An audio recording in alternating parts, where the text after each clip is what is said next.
वैज्ञानिक ज्ञान को, वैज्ञानिक पद्धति को सामाजिक प्रघटनाओं को का अध्ययन करने के लिए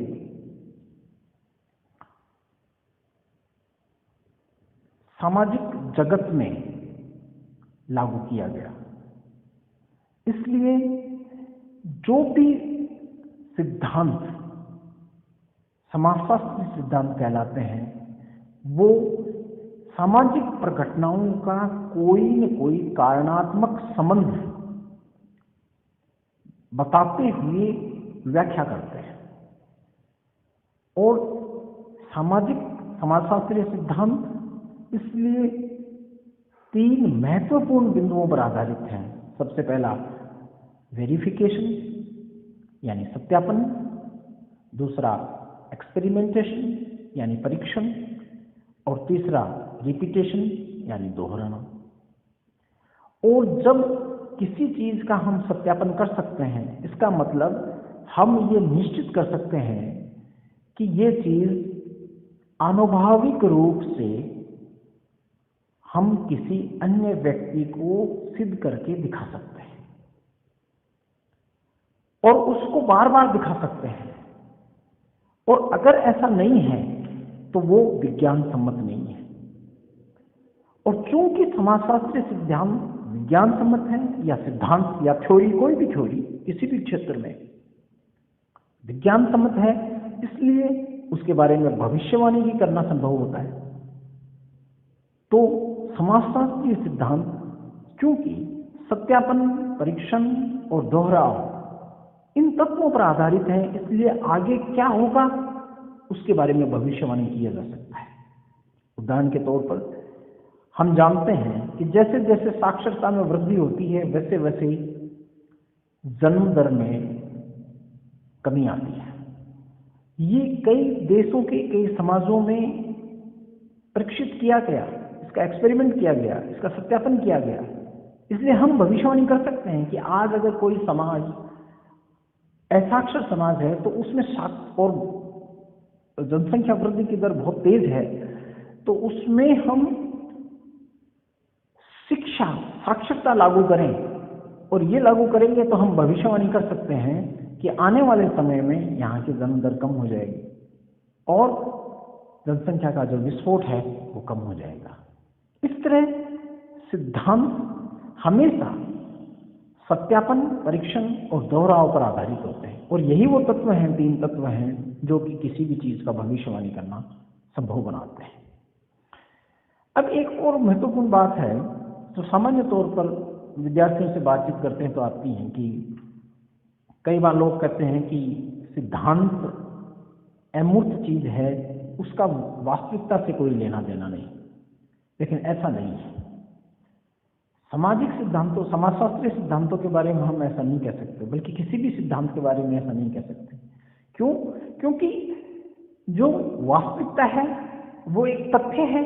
विभिन्न वास्तविकता में तथ्य पाए जाते हैं, और सिद्धांत और तथ्य एक दूसरे के विरोधी न होकर एक दूसरे के ऊपर आधारित है।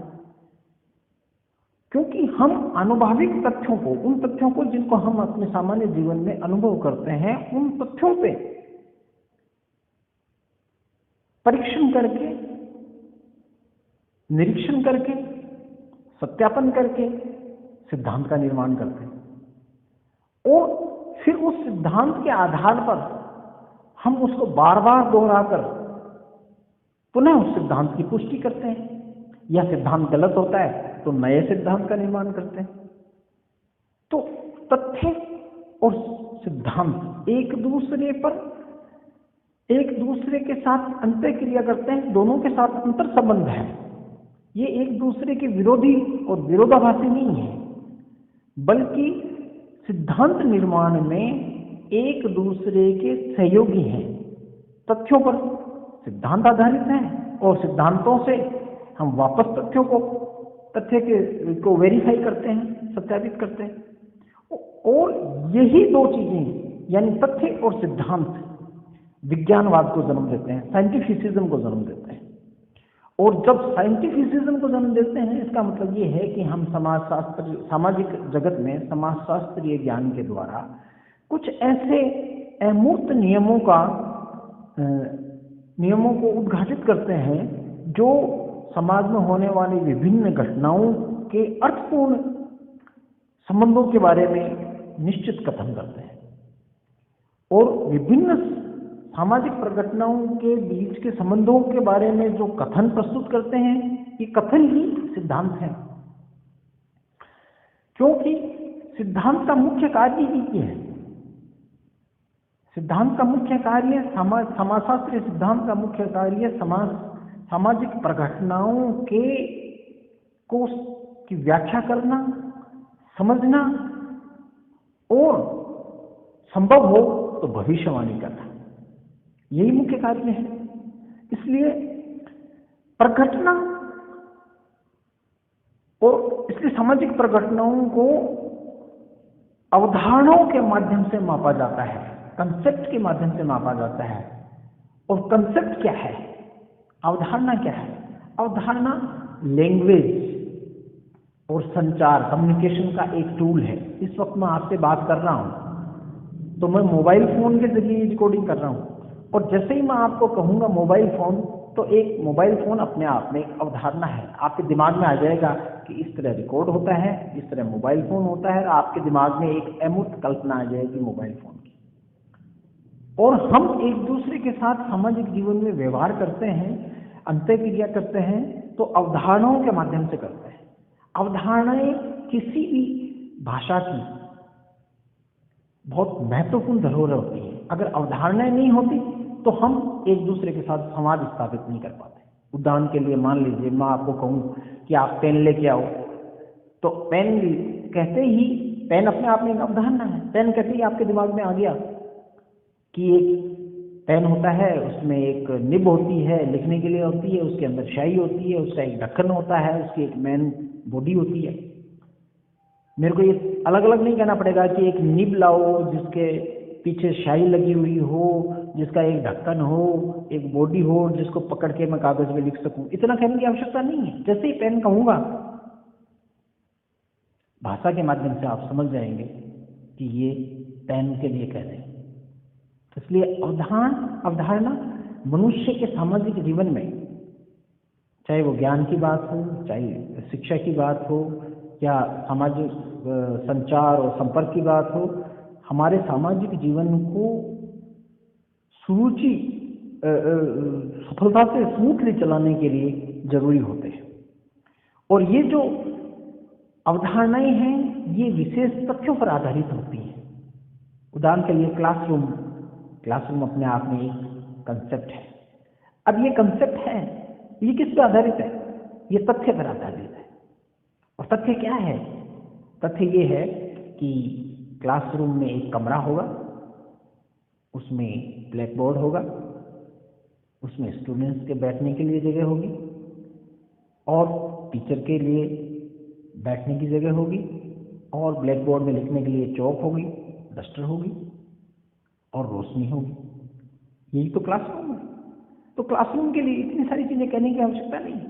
विभिन्न तथ्य मिलाकर एक कंसेप्ट का निर्माण करते हैं। और तथ्य क्या है? तथ्य के बारे में एक छोटी सी परिभाषा है कि तथ्य एक वेरीफाइबल पीस ऑफ ट्रूथ है, यानी एक जो यथार्थ है उसका एक वास्तविक यथार्थ की एक सच्चाई है थोड़ी सी, वो अपने आप में एक तथ्य है। उदाहरण के लिए बारिश, तो बारिश हो रही है, यानी ये तथ्य है, इसको हम सत्यापित कर सकते हैं। ये देखिए बारिश हो रही है, और जब बारिश हो रही है इसका मतलब इसका सत्यापन किया जा सकता है, और जब सत्यापन किया जा सकता है, देखा जा सकता है, इसका मतलब वो एक तथ्य है। तो तथ्य से कंसेप्ट बनते हैं, कंसेप्ट से विभिन्न अवधारणाओं के बीच में अंतर संबंध स्थापित होते हैं, और इन अंतर संबंधों को समझना, व्याख्या करना, विश्लेषण करना सिद्धांत निर्माण करता है। और यही काम समाजशास्त्रीय सिद्धांत करता है। और आज का ये जो पहला प्राइमरी इंट्रोडक्टरी क्लास है, इसके नोट्स भी मैं आपको ग्रुप में भेज दूंगा। और इसके बारे में कुछ और पूछना हो तो आप मुझे डायरेक्ट व्हाट्सएप पे मैसेज भेज दें, क्योंकि ग्रुप में मैंने विद्यार्थियों को रोक रखा है पोस्टिंग करने के लिए, क्योंकि विद्यार्थी बार बार इसको चैटिंग के लिए यूज़ कर रहे थे ग्रुप को, इसलिए वो ठीक नहीं है। आपका कोई प्रश्न हो तो मुझे सीधा व्हाट्सएप पे भेज दें, कल फिर बात करेंगे। Thank you.